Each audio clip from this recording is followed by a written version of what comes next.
نحمده ونصلي على رسوله الكريم أما بعد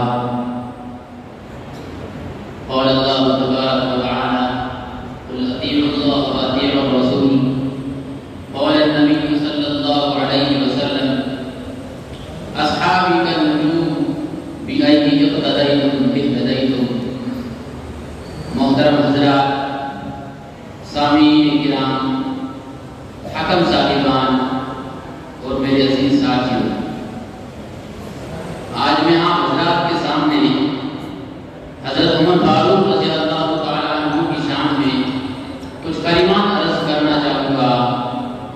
امید ہے کہ آپ غور سماعت فرمائیں گے. عمر وہ جس نے عناصر اربع پہ حکومت کی، آگ پہ حکومت کی، پانی پہ حکومت کی، مٹی پہ حکومت کی، ہوا پہ حکومت کی.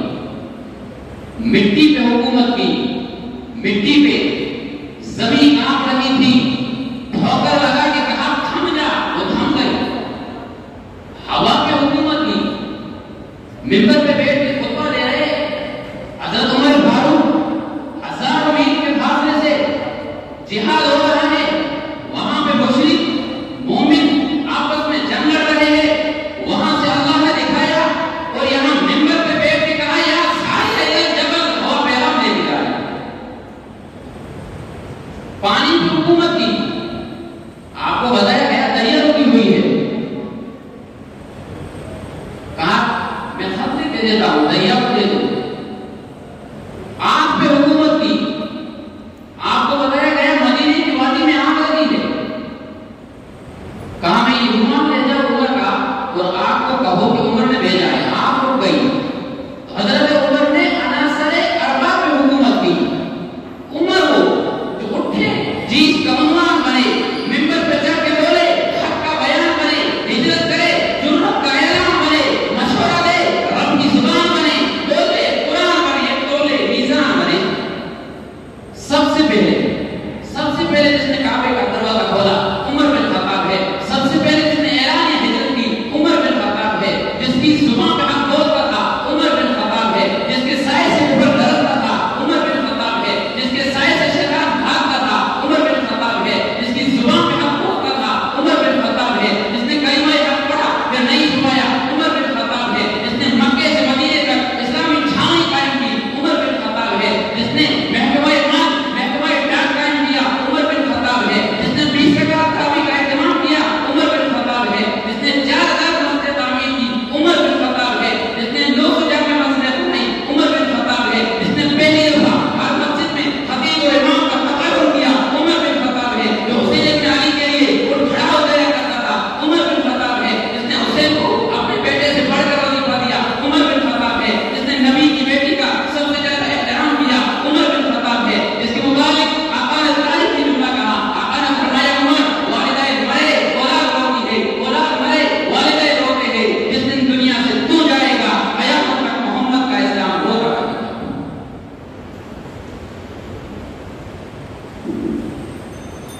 وہ آدھی دنیا کا حکمراں تھا. جب میں تاریخ میں یہ پڑھتا ہوں کہ اس نے 22 لاکھ مرتبہ بھی اسلام کا پتھر لہرایا تو کہتا ہوں کہ وہ آدھی دنیا کا حکمراں تھا.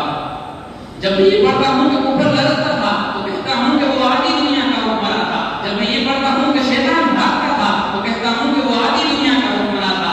اور جب میں یہ پڑھتا ہوں کہ خلیفہ ہونے کے باوجود اس کے کپڑوں پہ 70 سے زیادہ پیور لگے تھے. اور جب میں یہ پڑھتا ہوں کہ وہ اپنے کندھوں پہ یتیموں کا بیواؤں کا بوجھ اٹھایا کرتا تھا. اور جب میں یہ پڑھتا ہوں کہ وہ عید کا سرحانہ لے کر درخت کے سائے میں سو جایا کرتا تھا. اور جب میں یہ پڑھتا ہوں کہ بیت المقدس کو فتح کرنے کے لیے گیا، خود پیدل تھا، سواری پہ غلام تھا، تو کہتا ہوں کہ وہ حکمراں بھی مگر کہاں تھا. وہ آدھی دنیا کا حکمراں تھا، وہ حکمراں بھی مگر کہاں تھا. بکھرتی موجوں بحق پرستوں کی ساتھ کرتی کا بادشاہ تھا. اور مبارک کے نام کا ستارہ جیسا ہے مقام اس کا. وہ ایک شاہی صفت ہو جائے جو زور منزل رواں رواں تھا. ابھرتے سورج سے تاج مانگا، سمندروں سے خراج مانگا. ابھرتے سورج سے تاج مانگا، سمندروں سے خراج مانگا. کسے خبر ہے کہ اس کا سکہ جہاں میں جاری کہاں کہاں تھا. حسن سے پوچھو، علی سے پوچھو، تم اس کے بارے نبی سے پوچھو. اکیلے شب